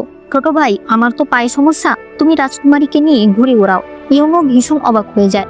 চেঞ্জিং জিফাংকে বলে, আমার শীত করছে, চলো গাড়ি থেকে আরো বেশি শীতের জামা নিয়ে আসি। মানে সে এখান থেকে চলে আসে। এরা ঘুড়ি উড়াতে চাইলে দেখতে পায় ঘুড়ি একটু ছেঁড়া, তাই চাওমান সেখানেই সেটাকে ঠিক করে। ইউনো বলে, জায়গার সমস্যা আপনি জায়গাতেই ঠিক করতে পারেন, আমার মনে হয় আমার ভাইকেও আপনি সুস্থ করতে পারবেন। চাওমান বলে, আচ্ছা ওনার পায়ে ব্যথাটা কিভাবে লেগেছে? ইউনো বলে, ছোটবেলায় একবার ওনার প্যালেসে আগুন লেগে যায়, এরপর থেকেই উনি আর পায়ে হাঁটতে পারে না। বাবা এই পর্যন্ত অনেক ভালো ভালো ডাক্তার দেখিয়েছে। চাওমানের মনে পড়ে ওই দিনও আগুন দেখার পর চেঞ্জিং সেভাবেই বসেছিল। এরপর তারা ঘুরে উড়াতে থাকলে আড়াল থেকে চেঞ্জিং সেগুলো দেখছিল। সে মনে মনে বলতে থাকে, আলিয়া যদি ওকে বিয়ে করে নেয় তাহলে আমি চলে গেলেও দুই রাজ্যের সম্পর্কে কোনো সমস্যা হবে না। ইউনো বলে, আপনি আমার ভাইয়ের চিকিৎসা কিভাবে করবেন? চাওমান বলে, আগে সমস্যাটা ধরতে হবে। ইউনো মনে মনে ভাবে এই মহিলা অনেক চালাক, কিন্তু উনি আমার সঙ্গে কেন ঘুরে ওড়াচ্ছে? উনি কি কোনো বিষয়ে আমার উপর নজর রাখছে? এদিকে চাওমান মনে মনে বলতে থাকে, এই লোক যেভাবে ঘুরে ওড়াচ্ছে এভাবে তো সন্ধ্যা হয়ে যাবে। সে তখন ঘুড়ির সুতা ধরে টেনে সেটাকে ছিঁড়ে ফেলে। এরপর সে বলে, আরে ঘুড়ি তো ছিঁড়ে গেল, আমি তাহলে চলে যাচ্ছি। কিন্তু তার সামনে পড়ে চেঞ্জিং। সে বলে, এখনই চলে যাচ্ছ? আরো একটা রাউন্ড বাকি আছে, সেটা হলো তীর নিক্ষেপ করা। এরপর ইউনো তীর চালাচ্ছিল। চেঞ্জিং বলে, আমার ভাই এই রাজ্যের সবচেয়ে ভালো তীরন্দাজ। রাজকুমারী, তোমার কি মনে হয়? সে বলে, হ্যাঁ, অনেক ভালো। সে হাতে তালি দেয়।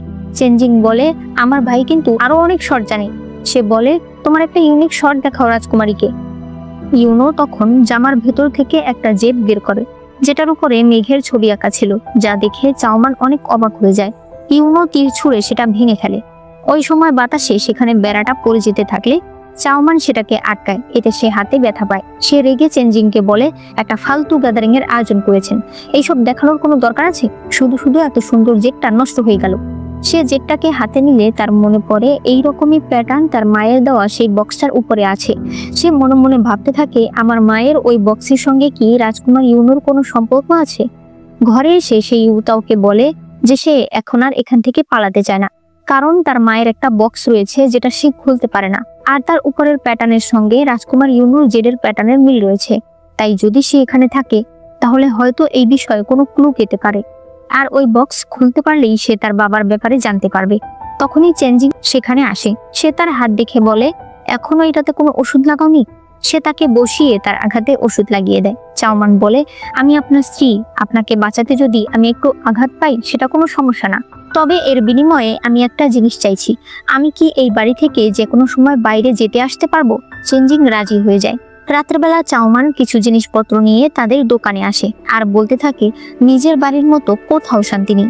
সে গয়নাগাটিগুলো বের করে বলে, এগুলো দিয়ে মোটামুটি 3 বছর তো দোকান এমনিতেই ভালো করে চলে যাবে। এরপর সে তার মায়ের সেই বক্সটা বের করে। সে সেটা মুছতে চাইলে আলিয়া তাকে একটা রুমাল দেয়, তবে তার হাতে ছিল ঝাড়ু। চাওমান তাকে দেখে ভীষণ অবাক হয়ে যায়। আলিয়া বলে, রাতের বেলা চুরি করতে এসেছো? সে তাকে মারতে চায়, তবে তখনই চাওমানের মামা চলে আসে। সে তো চাওমানকে দেখে একদম ইমোশনাল হয়ে জড়িয়ে ধরে। যখন সে গয়নাগাটিগুলো দেখে তখন সে এসে সেগুলো দেখতে থাকে। এরপর মামা চাওমানকে আলিয়ার ব্যাপারে সবকিছু বলে। তখনই জিমো সেখানে আসে। চাওমান তাকে ধরতে চায়, তবে সে বলে, দূর থেকে কথা বলো। এরপর চাওমান তার বর্তমান পরিস্থিতির কথা সব এদের দুজনকে খুলে বলে। মামা বলে, সমস্যা নেই, তুমি অনেকগুলো জিনিস নিয়ে এসেছো, চলো এগুলো নিয়ে আমরা পালিয়ে যাই। কিন্তু চাওমান বলে, আমি এখন পালাতে পারবো না। মায়ের ওই বক্সটার উপরের প্যাটার্নের মতো আমি প্যাটার্নের জিনিস রাজকুমার ইউনোর কাছে দেখেছি, তাই এই বিষয়ে সব তথ্য না বের করে আমি এখন পালাতে পারছি না। এরপর সে বলতে থাকে, কিন্তু আলিয়া ডাক্তারি বিদ্যা জানতো, আমি তো কিছুই জানি না, আমি চেঞ্জিং এর পা ঠিক করবো কি করে?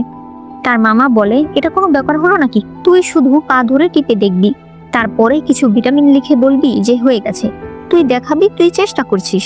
চাওমান বলে, এটা তো অনেক ভালো একটা বুদ্ধি। এরপরে চাওমান ইউতাওকে বলে দেয় যে আলিয়া ভালো আছে। একটু পরে ইউনোর কাছে তার সৈনিক এসে বলে, রাজকুমারী আলিয়া আপনার সঙ্গে দেখা করতে এসেছে। তারা একসঙ্গে কথা বলছিল।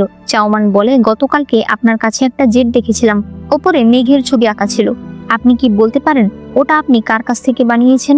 ইউনো বলে, ওটা আমি বানাইনি, আমার মা বানিয়ে দিয়েছে। চাওমান বুঝতে পারে তাহলে হয়তো মহারানীর সঙ্গে তার মায়ের কোনো যোগাযোগ থাকতে পারে। এদিকে মহারানীর কাছে এই কথা চলে আসে যে রাজকুমারী আলিয়া ইউনোর সঙ্গে দেখা করতে এসেছিল। রানী বলতে থাকে, এই মেয়ে বিয়ে হয়ে আসার পরেই আমার ছেলের উপর নজর রাখতে শুরু করেছে, নিশ্চয়ই এটা চেঞ্জিং এর প্ল্যান। খবর পাঠাও রাজকুমারী যেন আমার সঙ্গে দেখা করতে আসে। চেঞ্জিং আর চাওমান যখন খাবার খাচ্ছিল তখন একজন লোক এসে বলে যে রাজকুমারী চাওমানকে ডেকেছে। চাওমান তো ভীষণ খুশি হয়ে যায় যে সে ওই মেঘের ছবি আঁকার ব্যাপারে কিছু জানতে পারবে। তবে চেঞ্জিং এর ব্যাপারটা অদ্ভুত লাগে। সে জিফাংকে বলে, আমাকেও নিয়ে চলো। এদিকে চাওমান রানীর সঙ্গে দেখা করে বলে, আমি জানতাম রানী দেখতে অবশ্যই অনেক সুন্দরী হবে, আর আপনার গুণের কথা আমি কি বলবো। রাজকুমার ইউনোর কাছে আমি একটা মেঘ আঁকা প্যাটার্ন দেখতে পেয়েছি, কি সুন্দর সেটা দেখতে। রানী তো তার প্রশংসায় ভীষণ খুশি হয়ে যায়, তবে এরপর আবার নাটক করে বলে, অনেকদিন ধরেই আমার মাথা ব্যথা, আমি শুনেছি তুমি অনেক ভালো ডাক্তার, একটু আমার চিকিৎসা করে দাও তো। চাওমান চুপ করে দাঁড়িয়ে থাকলে রানী বলে, কি তুমি আমার চিকিৎসা করতে চাও না? চাওমান বলে, আসলেই চাই না। তবে এরপর বলে, না না, আসলে আমি তাড়াহুড়া করে এসেছি তো, ডাক্তারের জিনিসপত্র আনিনি। রানী বলে সমস্যা নেই, এর ব্যবস্থা আমি করেছি। তখনই ডাক্তারের যেসব জিনিসপত্র সেগুলো একজন দাসী দিয়ে যায়। চাউমান পড়ে যায় এখন মহা বিপদে। তখনই চেঞ্জিং সেখানে আসে। সে বলে, মা, রাজকুমারী সবেমাত্র এই রাজ্যে এসেছে, তাই তার এখনো অনেক কিছু শেখা বাকি আছে। আমি বরং এখন তাকে এখান থেকে নিয়ে যাচ্ছি।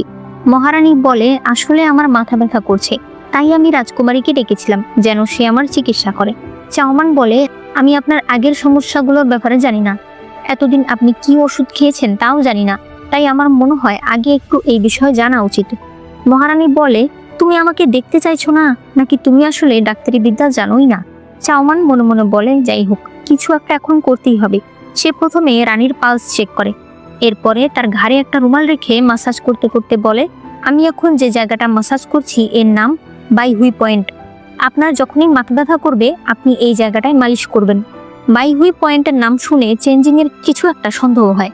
চাউমান বলে, রানীমা, আজকের মতো আমি ট্রিটমেন্ট শুরু করে দিয়েছি, এখন থেকে প্রতিদিন রাতে এসে আমি আপনার চিকিৎসা করব।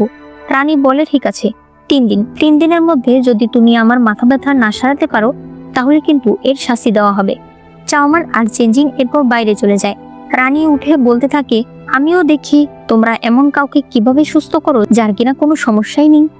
সে হাসতে হাসতে বলে, রানীদের মধ্যে আমি সবচাইতে বেশি চালাক। দাসী বলে, মহারানী, এখন এই রাজ্যে আপনি একমাত্র রানী। এদিকে ঘরে এসে চেঞ্জিং একটা বই বের করে দেখে বাইহুই পয়েন্ট আসলে মাথার সর্বোচ্চ পয়েন্টকে বলা হয়। তার সন্দেহ তখন আরো বেড়ে যায়। অন্যদিকে চাউমান ভাবতে থাকে এবার সে কিভাবে মহারানীর চিকিৎসা করবে। তখনই ইউতাও এসে বলে, রাজকুমার তোমাকে ডেকেছে। এরপরে চেঞ্জিং চাউমানকে শিলিং রাজ্যের বিভিন্ন জিনিস নিয়ে জিজ্ঞেস করতে থাকে, তবে চাউমান প্রত্যেকটা উত্তর দিচ্ছিল ভেবে আর উল্টাপাল্টা। অন্যদিকে ইউনোর কাছে এই খবর চলে গেছে যে মহারানী চাউমানকে চিকিৎসা করার জন্য 3 দিন সময় দিয়েছে। সে বলে, মা অসুস্থ, তাই আগে চলো তাকে দেখে আসি। সে তার মায়ের কাছে আসলে তার মা বলে, তুমি কেন আসতে গেলে? সামান্য মাথা ব্যথা, তুমি বরং মিলিটারি বিভিন্ন বিষয়ে নজর দাও, যাতে তোমার বাবা তোমার পারফরমেন্সে খুশি হয়। তখনই মহারাজ সেখানে আসে। সে বলে, আমি শুনলাম তুমি অসুস্থ। তবে মহারানী তো মহারাজকে দেখে ভীষণ খুশি হয়ে যায়। সে তাকে ধরে বলে, চলুন, আমার আপনার সঙ্গে অনেক কথা আছে। মহারাজ বুঝতে পারে রানী অতটাও অসুস্থ নয়, তাই সে চলে যায়। ইউনো এরপর চলে আসে। এদিকে আলিয়া জিমুকে পেছন থেকে জড়িয়ে ধরলে জিমু প্রচন্ড ভয় পেয়ে যায়। সে বলে, তুমি সামনে বসে কথা বলো। আলিয়া সেখানে বসলে জিমু জিজ্ঞেস করে, তুমি এখানে কেন এসেছো? আলিয়া বলে, আমি জানি তুমি একটা গল্প লিখতে চাইছো। ঠিক আছে, তুমি যদি লেখক হতে চাও তাহলে আমি হব তোমার সেক্রেটারি। তোমার লেখা গল্প সুন্দর করে সাজানো থেকে শুরু করে বিক্রি করা পর্যন্ত সব কাজ আমি করব। জিমু বলে, তুমি আমার সঙ্গে এত ভালো ব্যবহার কেন করো? সে বলে, এটা কেমন কথা, তুমি আমার স্বামী। জিমু বলে, যদি কখনো। আলিয়া বলে, কোনো যদি কখনো নেই, তুমিই আমার স্বামী, আমার হ্যান্ডসাম স্বামী। জিমু অনেক খুশি হয়ে যায়। চলে যাওয়ার আগে সে তার গালে একটা কিস করে দেয়, যার ফলে জিমু অজ্ঞান হয়ে পড়ে যায়। অন্যদিকে জিফাং রাজকুমারী আলিয়ার ছবি নিয়ে এসেছে এবং সে বলে, আমি শিলিং রাজ্যে খোঁজ নিয়ে দেখেছি, এটাই রাজকুমারী আলিয়া। তাহলে আমাদের প্যালেসে যে আছে সে কে? চেঞ্জিং বলে, অবশ্যই, তাহলে সে নকল। কিন্তু এতে আরো সুবিধা হয়েছে, সে যদি নকল হয় তাহলে সে তো ডাক্তারি বিদ্যা জানবে না, তাহলে আমার কোনো রিস্ক থাকবে না। তবে এখন সমস্যা হলো মহারানী তাকে চিকিৎসা করার জন্য ডেকেছে। সে যদি চিকিৎসা করতে না পারে তাহলে ধরা পড়ে যাবে। যদি তারা আবারও আসল রাজকুমারীকে নিয়ে আসে তাহলে আমি আবার বাজেভাবে ফেঁসে যাব। তাহলে আমাকে এমন কিছু করতে হবে যাতে ও এখানেই থাকে। এরপর আমি খুঁজে বের করব ও এখানে কেন এসেছে। চাউমান চিন্তায় ঘুমাতে পারছিল না। সে বাইরে আসলে চেঞ্জিংকে দেখতে পায়। চেঞ্জিং বলে, তুমি কি মহারানীকে সুস্থ করা নিয়ে চিন্তা করছো? চাউমান বলে, আমি আমাদের রাজ্যে সবচেয়ে ভালো ডাক্তার, আমি ভয় পাবো এইসব জিনিসে? চেঞ্জিং বলে, কিন্তু যদি সে অসুস্থ না হয় তুমি তাকে সুস্থ করবে কি করে? চাউমান অবাক হয়ে গেলে সে বলে, তুমি এটা ধরতে পারোনি? আমি তোমাকে একটা বুদ্ধি দেই, শরীরের বিষ দিয়েই নামাতে হয়। চাউমান তার কথা বুঝতে পারে। হঠাৎ সে চেঞ্জিং এর মাথার উপর থেকে একটা জোনাকি পোকা ধরে তাকে দেখায়। তখন সে দেখতে পায় সেখানে অনেক জোনাকি এসেছে, তাই সে সেগুলোকে ধরে 2টা বোতলে ভরে। এরপর একটা বোতল চেঞ্জিংকে দিয়ে দেয় আর বলে, সুন্দর না চেঞ্জিং? চেঞ্জিং অবাক হয়ে বলে, তুমি আমাকে কি বলে ডাকলে?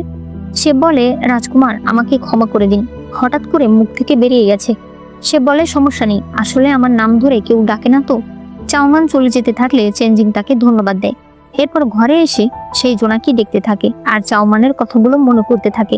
পরদিন চাউমান খাবার টেবিলে আসলে চেঞ্জিং বলে, আমিও কি তোমার সঙ্গে মহারানীর কাছে যাব? চাওমান বলে লাগবে না, আমি একাই সামনে নিতে পারবো। তখন চেঞ্জিং বলে আমি যাবই, তুমি যদি কোনো ঝামেলা পাকাও। চাওমান বলে ঠিক আছে, তাহলে আজ আপনি দেখতে পারবেন আমি কতটা দক্ষ। এরপর দেখা যায় তারা মহারানীর কি চিকিৎসাটাই না করছে। চাওমান একটা নিডেল বের করলে মহারানী বলে আমার মনে হয় নিডেল দিয়ে মাথা ব্যথা ভালো হবে না। চাওমান বলে আপনার যে অসুখ সেজন্য এই নিডেল না, আমার এই নিডেলের প্রয়োজন। মহারানী বেচারি আর সহ্য করতে না পেরে দাসীকে বলে ওই রাজকুমারীকে বলে দিও ওর আর আসার দরকার নেই। এদিকে চাওমান ভাবতে থাকে আমি কিভাবে যে ওই মেঘের প্যাটার্নের ব্যাপারটা জানতে পারবো। ইউটাও বলে তুমি এক কাজ করো, তুমি না রাজকুমার চেঞ্জিংকে পটানোর চেষ্টা করো। একবার যদি তুমি তার মনের ভেতর ঢুকে যাও তাহলে তুমি যা খুশি তাই করতে পারবে। এই বলে ইউটাও চলে যায়। এরপরে চাওমান দাসীদের কাছ থেকে জানছিল চেঞ্জিং এর কি কি খাবার পছন্দ। সে সেগুলোকে নোট করছিল, এগুলো আবার চেঞ্জিং দেখে ফেলে। ব্যাপারটা তার কাছে খুব ভালো লাগে। এরপরে চেঞ্জিং রান্নাঘরের সামনে দিয়ে গেলে দেখতে পায় অনেক ধোঁয়া। সে জিফাংকে বলে ভেতরে গিয়ে দেখো কি হয়েছে, কিন্তু জিফাং তাকেই ঠেলে নিয়ে যেতে থাকে। ওই সময় একটা ব্লাস্ট হয়, জিফাং দূরে গিয়ে দাঁড়িয়ে থাকে। এরপর তাড়াতাড়ি এসে চেঞ্জিংকে নিয়ে সেখান থেকে চলে যায়। দেখা যায় রান্নাঘর থেকে বের হয়েছে চাওমান আর ইউটাও। ইউটাও বলে তুমি না বললে তুমি অনেক ভালো রান্না করো? সে বলে আমি তো ভালো রান্না করি, সব দোষ লাকড়ির। এরপর সে রান্না করে টেবিলের উপর খাবার সাজিয়ে রাখে আর চেঞ্জিং এর নামে এটা ওটা বলতে থাকে। তখনই চেঞ্জিং সেখানে আসে, তাকে দেখে চাওমান চুপ হয়ে যায়। এরপর সে একটা ঘন্টা বাজিয়ে বলে এইবার খাবার অনুষ্ঠান শুরু করা যাক। তার রান্না করা খাবার দেখে চেঞ্জিং এর ভয় লাগছিল। সে কোনো মতে একটা নিয়ে খেতে শুরু করে। তখন ইউনোর একজন লোক এসে বলে রাজকুমার ইউনো আপনাদের দুজনকে নিমন্ত্রণ জানিয়েছে। চেঞ্জিং বলে আমি ব্যস্ত, তবে চাওমান বলে আমি যেতে চাই। চেঞ্জিং বলে সেখানে যেতে হলে এই খাবার সব শেষ করতে হবে। এরপরে জিফাং চেঞ্জিংকে বলতে থাকে আমার কেন জানি মনে হচ্ছে এই রাজকুমারী সেজে আসা মেয়েটা আপনার ক্ষতি করতে চাইছে। সে রান্নার নাম করে রান্নাঘর পুড়িয়ে ফেলতে চাইছিল। যদি আজ আমি না থাকতাম আপনি কি মারাত্মক আঘাতটাই না পেতেন। চেঞ্জিং বলে এটা কোনো ব্যাপার না, ও শুধু আমার জন্য রান্না করতে চেয়েছে। জিফাং বলে তাহলে উনি আপনার জন্য কি রান্না করেছে দেখেছেন? আমার মনে হচ্ছে সে আপনাকে বিষ দিতে চেয়েছে। চেঞ্জিং বলে ফালতু কথা বন্ধ করো, ও রান্না করেছে আমাকে খুশি করতে। জিফাং বুঝে যায় চেঞ্জিং ধীরে ধীরে এই মেয়েকে পছন্দ করে ফেলেছে। এদিকে ইউনো একটা ঘুড়ি বানাচ্ছিল। তখন তার সৈনিক এসে বলে রাজকুমার ওই দিন আপনি ওনাদের সঙ্গে দেখা করতে গিয়েছিলেন, তাতেই রাজ্যের মানুষ আজে বাজে কথা বলতে শুরু করে দিয়েছে। তারা বলছে আপনি নাকি আপনার ভাইয়ের অসুস্থতার সুযোগ নিয়ে তার স্ত্রীকে পটানোর চেষ্টা করছেন। ইউনো বলে এই বিয়ে বাবার নির্দেশে হয়েছে, তবে ভাইয়াকে দেখে আমি বুঝতে পারছি ভাইয়া এই বিয়েতে খুশি না। আমি দেখতে চাই ভাইয়া এই পরিস্থিতি কিভাবে সামলায়। তখন তার হাত একটু কেটে যায়। এদিকে জিমো এখনো স্কুলে ছিল, সে কিছুতেই গল্প সাজিয়ে লিখতেই পারছিল না। একটু পর সেখানে স্কুলের সেই মেয়েটা আসলে তখন আলিয়াও আসে। সেই মেয়েটা তাকে ইগনোর করতে চাইলে সে বলে আমি তোমার মাস্টারের স্ত্রী, তুমি এত রাতে আমার স্বামীর সঙ্গে কি কথা বলবে? সেই মেয়ে অবাক হয়ে গেলে জিমো বলে হ্যাঁ এটা সত্যি। তাই সে রাগ করে চলে যায়। জিমো বলে আমি কিছুই বুঝতে পারছি না কি দিয়ে শুরু করব। আলিয়া বলে ঠিক আছে, আজ না পারলে কাল চেষ্টা করবে। সে বলে যদি কালও না পারি? আলিয়া বলে কাল না পারলে পরের দিন চেষ্টা করবে, একদিন না একদিন তো অবশ্যই পারবে। এক কাজ করি, কাল না হয় আমরা একটু বাইরে থেকে ঘুরে আসবো, যাতে তুমি কাজের আগ্রহ পাও। তুমি কি একটা জিনিস খেয়াল করেছো, আমি কিন্তু তোমার একদম কাছে বসে আছি। এটা বুঝতে পেরেই জিমো ভয় পেয়ে যায়। এদিকে চাওমান তার বিদেশি রান্না নিজেই খেয়েছে, যার ফলে তার কণ্ঠস্বর একদম বদলে গেছে। তারপরও সে বলতে থাকে যে করেই হোক কালকে ইউনোর সঙ্গে আমাকে দেখা করতেই হবে। পরদিন এরা সবাই প্রাসাদ থেকে বের হয়। অন্যদিকে জিমো আর আলিয়া বের হলে জিমোর বাবা যখনই পেছন থেকে আসে জিমো আলিয়ার হাত ধরে দৌড় দেয়। জিমোর বাবা বলতে থাকে বউ হওয়ার পর ছেলেরা বাবাকে ভুলে যায়। এরপরে চাওমান দেখতে পায় ইউনো যে ঘুড়িটা বানিয়েছে সেটার উপরেও একটা মেঘের ছবি আঁকা আছে। সে এ বিষয়ে কিছু জিজ্ঞেস করতে যাবে তার আগেই চেঞ্জিং বলে ঘুড়ি উড়ানোতে আমার থেকে কেউ ভালো না। সে ঘুড়িটা নিয়ে বলে এটা কোনো ছবি হলো? ইউনো বলে আসলে আমি অনেক তাড়াহুড়া করে এঁকেছি তো, পরের বার না হয় ভালো করে আঁকবো। চাওমান বলে কে বলেছে? মেঘটা কত সুন্দর হয়েছে। রাজকুমার আপনি কি আমাকে বলবেন এই মেঘের পিছনে কি কোনো কাহিনী আছে? চেঞ্জিং বলে অবশ্যই আছে, মেঘের পেছনে চাঁদ থাকে। তোমার যদি ভালো লাগে আমি তোমাকে আরো সুন্দর করে ছবি এঁকে দেবো। চাওমান বলে কোনো দরকার নেই, তুমি বিশ্রাম করো। সে ঘুড়িটা নিয়ে ইউনোকে নিয়ে দূরে চলে যায়। চেঞ্জিং এর তখন ভীষণ খারাপ লাগে। এরা দুজন একসঙ্গে ঘুড়ি ওড়াতে থাকলে জিফাং বলে রাজকুমার সবকিছু আপনার প্ল্যান মতো চলছে। তবে চেঞ্জিং সামনে গিয়ে ঘুড়ি সুতার টেনে বলে এভাবে কেউ ঘুরে ওড়ায়? ইউনো দুটো ভেড়া দেখে বলে, ভাবি ভেড়া দুটো সুন্দর না? চেঞ্জিং বলে, জিফাং, রাজ্যের সব ভেড়া আমার বাড়িতে নিয়ে আসবি। তখন ওই জায়গাতেই জিমো আর আলিয়া ছিল। জিমো বলতে থাকে, আমার গল্পের শুরুতে দুটো মেয়ে ভুলবশত নিজের পরিচয় বদলে ফেলে, এরপর ভাগ্য তাদেরকে আলাদা আলাদা জায়গায় নিয়ে যায়। তখনই আলিয়া চাওমানকে দেখে চিনে ফেলে, সে চাওমান বলে ডাক দেয়। এদিকে ইউতাও বলে ওঠে, রাজকুমারী। চেঞ্জিং তাকে দেখে চিনে ফেলে যে এটাই শিলিং রাজ্যের রাজকুমারী।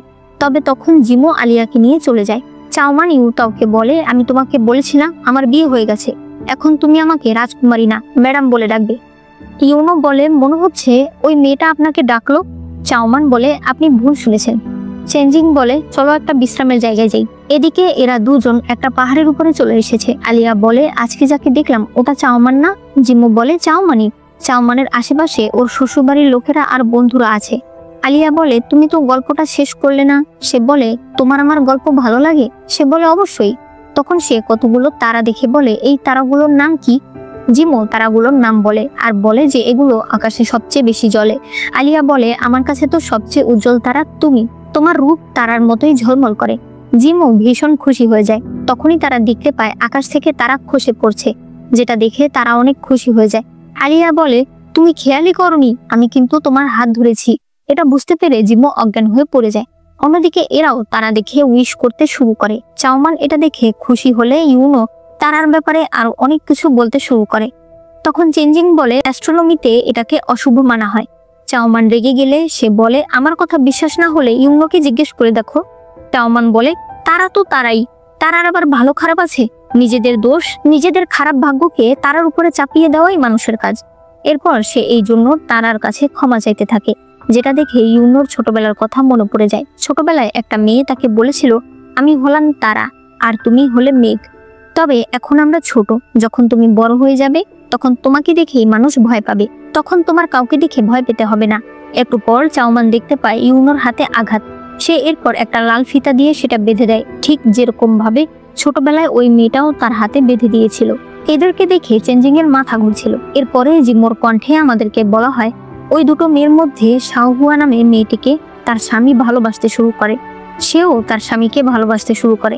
তবে ভাগ্যে তাদের অন্য কিছু ছিল, শাওহুয়ার ছোটবেলার বন্ধুও তাকে ভালোবেসে ফেলে। আলিয়া বলে, এরপরে?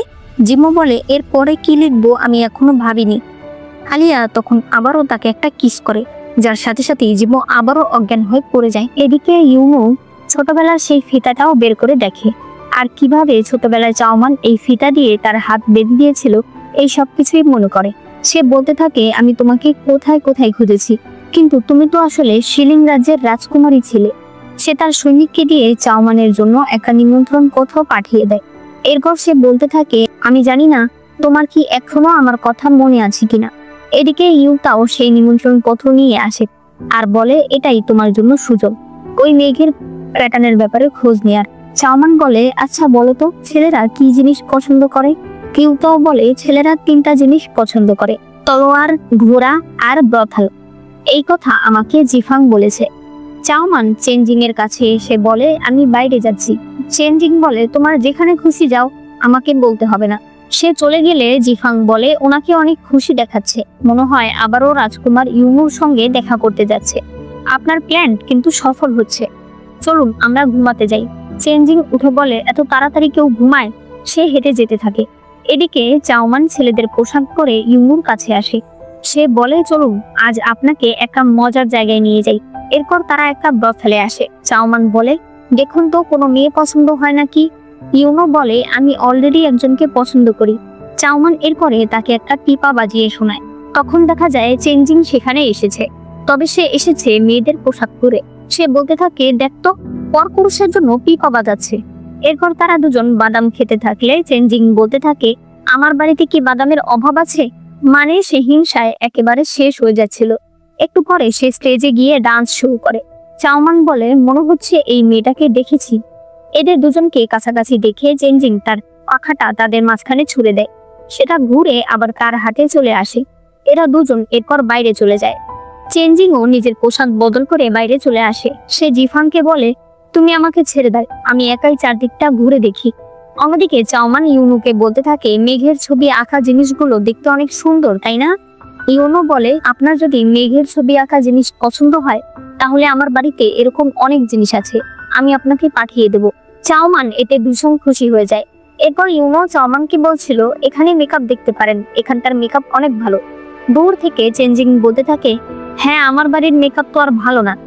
তখনই চাওমান তাকে দেখতে পায়। সে তার কাছে গিয়ে বলে, আপনি এখানে? সে বলে, তুমি আসতে পারলে আমি কেন আসতে পারবো না? চাওমান বলে, আমি তো আপনাকে বলেই আসলাম। তখন সে তাকিয়ে দেখতে পায় ইউনো সেখানে নেই। চেঞ্জিং তাকে ইশারা দিয়ে বলে এবার বাড়ি যেতে।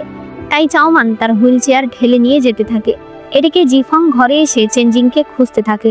তখন চেঞ্জিং পেছন থেকে তার সামনে আসলে সে বলে, আপনি আমাকে এভাবে ভয় দেখাবেন না, হবে যেন আমি ভয় পেয়ে মরে যাই। এরপর সে বলে, আমি রাজকুমারী আলিয়ার খোঁজ পেয়েছি। সে বর্তমানে একটা দোকানে আছে যার নাম এভরিথিং। আমি জানতে পেরেছি তার নাকি স্মৃতি চলে গেছে। আর যে আলিয়া সেজে এখানে আছে তার নাম চাওমান। পরদিন সকাল হলে চেঞ্জিং দেখতে পায় ইউনো আলিয়ার জন্য অনেকগুলো উপহার পাঠিয়েছে। চাওমানও এসে সেগুলো দেখে। চেঞ্জিং এগুলো আবার নিয়ে যেতে বলে, তবে চাওমান বলে, উনি এত আশা নিয়ে উপহারগুলো পাঠিয়েছে, একটা বক্স রেখে দেই। চেঞ্জিং ঘরে এসে বলতে থাকে, এরা দুজন তো এখন একটু বেশি বাড়াবাড়ি করছে। জিফাং বলে, আপনিই তো চেয়েছিলেন তারা যেন এক হয়ে যায়। চেঞ্জিং বলে, সেটা আগের কথা, এখন একটু বেশি বাড়াবাড়ি করছে। অন্যদিকে ইউনোর সৈনিক বলে, রাজকুমার, সারা রাজ্যে এই খবর ছড়িয়ে দেই যে বড় রাজকুমারের স্ত্রী আপনার সঙ্গে রাত্রে দেখা করে। এতে ওনার চরিত্র নিয়ে কথা উঠবে, আর মহারাজ এতে বড় রাজকুমার এবং রাজকুমারী আলিয়াকে অনেক শাস্তি দেবে। ইউনো বলে, কোনো দরকার নেই। এদিকে জিমো আলিয়ার ভয়ে লুকিয়ে লুকিয়ে বাড়ি থেকে বের হচ্ছিল। তার বাবা যখন জিজ্ঞেস করে যে এরকম কেন করছিস, তখন সে বলে, আলিয়া কোথায়? তার বাবা তখন বলে, ও তো সকালবেলাই বাড়ি থেকে বের হয়ে গেল, এখনো আসেনি। তখন আমরা দেখতে পাই আলিয়া এসেছে জিমোর স্কুলে। সে প্রথমে বলতে থাকে, আমার স্বামী থেকে দূরে থাকবে। তবে এরা কেউ তার কথা শুনছিলই না। তখন সে কতগুলো প্যারাক ছুড়ে দেয়, যেটা দেখে তারা ভয় পেয়ে যায় এবং তার কথা মেনে নিতে রাজি হয়। তখনই জিমো সেখানে আসে। আলিয়ার কথা মতোই এরা তাকে সম্মান জানায়। জিমো ভীষণ খুশি হয়ে যায় যে আলিয়া তার স্কুলে এসেছে, যাতে মেয়েরা তার সুযোগ নিয়ে তাকে বুলি না করতে পারে। তখনই শিয়ান নামের সেই মেয়েটা অজ্ঞান হওয়ার নাটক করে। আলিয়া তখন বলে, এর ওষুধ আমার কাছে আছে। সে একটা নিডল বের করলে সেই মেয়েটি উঠে পড়ে। এরপরে আলিয়া জিমোর কাছ থেকে বিদায় নিয়ে চলে যায়। এদিকে ইউনোর সৈনিক বলে, শুনেছি মহারাজ নাকি এক ডাক্তারের খোঁজ পেয়েছে, তার নাম বিলিয়ান। সে নাকি ডাক্তারি বিদ্যায় অনেক ভালো। একটু পর দেখা যায় চেঞ্জিংকে রাজপ্রাসাদে আনা হয়েছে। আসলে তার বাবা তাকে ডেকেছে। সে বলে, তোমার জন্য আমি একটা ভালো ডাক্তার পেয়েছি, এইবার তোমার পা ঠিক হবেই। চেঞ্জিং বলে, বাবা, আমার চিকিৎসা অলরেডি আলিয়া রাজকুমারী করছে। মহারাজ বলে, কি করছে? এখন পর্যন্ত তোমার পা ঠিক হয়নি। মহারানী বলে, তোমার বাবা তোমার চিন্তা করছে, তুমি এভাবে কথা বলতে পারো না। এরপর সেই ডাক্তার আসে। প্রথমে সে দুটো নিডেল গরম করে। চেঞ্জিং তাকে থামিয়ে দিয়ে বলে, আমার স্ত্রী অলরেডি আমার চিকিৎসা করছে, দুটো চিকিৎসা একবারে হলে তাহলে কোনটার ফল পাওয়া যাবে? বিলিয়ান বলে, আপনি একবার আমারটা চেষ্টা করে দেখুন। সে এক পায়ে নিডেল ঢুকাতেই চেঞ্জিং এর পা নড়ে ওঠে। তবে চেঞ্জিং বলে, আমার কোনো কিছু ফিল হচ্ছে না। আরেক পায়ে নিডেল ঢোকালে সেটাও নড়ে ওঠে। মহারাজ বলে, বিলিয়ান আসলেই অনেক দক্ষ। মহারানী বলে, এক কাজ করলে কেমন হয়? বিলিয়ান চেঞ্জিং এর মহলে চলে যাক, কাছাকাছি থাকলে চিকিৎসা ভালো হবে। চেঞ্জিং কিছু বলতে যাওয়ার আগেই তার বাবা এতে রাজি হয়ে যায়। এরপর ইউনো তার সৈনিককে বলে, এটা সম্পূর্ণ আমার মায়ের প্ল্যান। একজন লোক পাঠাও বিলিয়ানের উপরে নজর রাখার জন্য, আরেকজন লোক পাঠাও দূর থেকে আলিয়াকে দেখে রাখার জন্য। এদিকে চেঞ্জিং ভাবছিল এখন তারা কি করবে। তখন হঠাৎ তার মনে পড়ে, আলিয়া কোথায়? আমি তো একবারও ওকে দেখলাম না। সে জিফাং এর উপর রাগ করে বলতে থাকে যে সকাল থেকে আলিয়া কোথায় আছে, তুমি একবারও ওর খোঁজ নাওনি। জিফাং বলে, আপনি ওনাকে মিস করতে শুরু করে দিয়েছেন। তখনই একজন দাস এসে বলে, ডাক্তার বিলিয়ান এই প্যালেসে চলে এসেছে। বিলিয়ান তার জিনিসপত্র সব গোছাচ্ছিল। তখন চাওমান সেখানে আসে। বিলিয়ান বলে, আমাকে মহারাজ পাঠিয়েছে, আমি শুধুমাত্র রাজকুমারের পায়ের চিকিৎসা করতে এসেছি। চাওমান বলে, আমাকে এত কিছু বলতে হবে না। তখনই চেঞ্জিং সেখানে আসে। সে বলে, আমার পালসটা একটু দেখে দেবে? বিলিয়ান দেখতে আসলে সে বলে, রাজকুমারী, আমার পালসটা একটু দেখে দাও তো। চাওমান বলে, আপনার জন্য অলরেডি আরেকজন ডাক্তার এসেছে, আমি ব্যস্ত। এই বলে সে চলে যায়। বিলিয়ান চেঞ্জিং এর পালস চেক করতে যায়, তবে সে সেখান থেকে চলে যায়। চাওমান ফোয়ারার সামনে বসে বলতে থাকে, একটা মেয়ে ডাক্তারকে বাড়িতে এনে তুলেছে, আমাকে একবার জানায়নি। তখন ইউনো এসে বলে, আপনার কি মন খারাপ? আমি আরো কয়েকটা মেঘের ছবি আঁকা জিনিসের সন্ধান পেয়েছি। চাওমান খুশি হয়ে তাকে বসতে বলে। এরপর বলে, আপনি যেখানেই এই জিনিসগুলো দেখতে পাবেন আমাকে দেবেন, এটা আমার জন্য খুব জরুরি। তখনই চেঞ্জিং সেখানে আসে। সে বলে, ছোট ভাই তুমি তো কাজে অনেক ব্যস্ত, শুধু শুধু রাজকুমারীকে দেখতে আসতে হবে না, আজ আমিও একটু ব্যস্ত, তাই তুমি আসতে পারো। চাওমান তাকে এগিয়ে দিতে চায়, তবে চেঞ্জিং তার হাত ধরে বলে, তুমি আমার চিকিৎসা করতে যাবে। এরপর সে ঘরে এনে তাকে সবকিছু বলে যে কিভাবে মহারাজ জোর করে বিলিয়ানকে এখানে পাঠিয়েছে। চাওমান বলে, তারপরও তোমার কি একবার আমাকে বলা উচিত ছিল না? তুমি তোমার স্ত্রী। চেঞ্জিং বলে, তোমার মনে আছে তাহলে তুমি যে আমার স্ত্রী? সে হাত বাড়ালে চাওমান সরে যায়। চেঞ্জিং একটা ব্রাশ নিয়ে বলে, এখন তুমি কি ভাবছো? সে বলে, ভাবছি তোমাকে মেরে ফেলতে পারলে আমার ভালো লাগতো। এই বলে সে চলে যায়। ওইদিকে জিমোর কাছে শিয়ান আসে। সে বলে, আপনার লেখা তো অনেক ভালো, তবে আপনি যদি আমার সঙ্গে হাত মিলান, আমি আমার পরিবারের নাম ব্যবহার করে আপনার লেখা ছাপিয়ে দিতে পারবো। তখন আলিয়া সেখানে আসে। সে বলে, এইসব বিষয়ে তুমি আমার স্বামীর সঙ্গে কথা বলবে না, তুমি কথা বলবে আমার সঙ্গে, কারণ আমি আমার স্বামীর এজেন্ট। শিয়ান প্রথমে তার কথা শুনতেই চায় না, পরে আলিয়ার হাতে মার খেয়ে সে সবকিছু মেনে নেয়। শিয়ান চলে যাওয়ার সময় একটা ঘোড়া আসতে থাকলে সে ভয় পেয়ে যায়, যার ফলে তার পা মুচকে যায়। একটু পর আলিয়া তার পায়ের মালিশ করছিল, তখন চাওমান এসেও এটা দেখতে পায়। হঠাৎ করেই আলিয়া শিয়ানের পায়ে একটা মোচড় দিলে তার পা ঠিক হয়ে যায়। চাওমান আলিয়াকে বলে, আমাকেও এটা শিখিয়ে দাও না। আর এখানেই এই ড্রামার প্রথম পার্টটি শেষ হয়ে যায়। তো বলো, ড্রামাটি তোমাদের কাছে কেমন লেগেছে? এই ড্রামাটা কি আমি কন্টিনিউ করবো কিনা সেটা আমাকে জানিয়ে দিও। দ্য প্রিজনার অফ লাভ ড্রামাটাতে ভালো ভিউজ হয়নি, তাই আমি সিদ্ধান্ত নিয়েছি ওইটা আমি আর কন্টিনিউ করব না। এখন এটা কন্টিনিউ করবো কিনা সেটা আমাকে জানিয়ে দিও। এটা ভিউজ না হলেও আমি কন্টিনিউ করব যদি তোমরা বলো। তাই ভিডিও ভালো লাগলে অবশ্যই একটা লাইক করে দিও, কমেন্টে কেমন লেগেছে সেটা জানিও, আর চ্যানেলে নতুন হলে চ্যানেলটাকে সাবস্ক্রাইব করে দিও।